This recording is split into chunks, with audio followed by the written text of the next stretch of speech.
کپاس کی چنائی مناسب ترین وقت میں کرانے کے بعد چھڑیوں کی تلفی یا کٹائی کا مرحلہ شروع ہوتا ہے۔ ہمارے دیہاتوں میں کپاس کی چھڑیوں کا استعمال بطور ایندھن کیا جاتا ہے۔ دیہاتوں میں ایندھن کی سال بھر کی ضروریات پوری کرنے کے لیے کپاس کی چھڑیوں کو سٹور کر لیا جاتا ہے، کیونکہ کپاس کی چھڑیوں کا استعمال بطور ایندھن سستا ترین ذریعہ ہے، کیونکہ کسان نے کپاس کی چنائی کے بعد گندم کاشت کرنا ہوتی ہے۔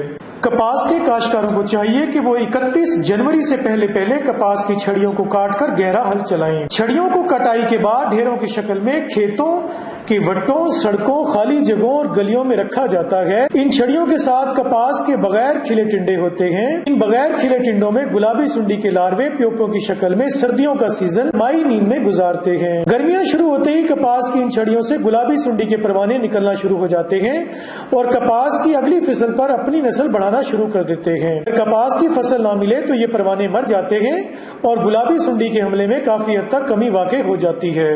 اگر چھڑیوں کو بطور ایندھن استعمال کرنا مقصود ہو تو ان سے بچے کچے ٹنڈے الگ کر کے تلف کر دیں۔ چھڑیوں کے چھوٹے بنڈل بنا کر ان کو عموداً دھوپ میں رکھیں تاکہ ٹنڈوں میں موجود سنڈیوں سے پروانے نکل جائیں اور کپاس کی اگلی فصل سے پہلے ہی تلف ہو جائیں۔ فیکٹریوں میں موجود کپاس کے کچرے کی فوری تلفی کو یقینی بنائیں اور کپاس کی کاشت سفارش کردہ تاریخ سے قبل ہرگز نہ کریں تاکہ کپاس کی چھڑیوں کی وجہ سے کپاس کی فصل کو پہنچنے والے نقصان سے بچا جا سکے۔ چھڑیوں کو سلیشر، روٹاویٹر، ڈسک ہیرو کی مدد سے کھیتوں میں دبا دیں تاکہ کھیت کی زرخیزی میں اضافہ ہو سکے اور گلابی سنڈی بھی ختم کی جا سکے۔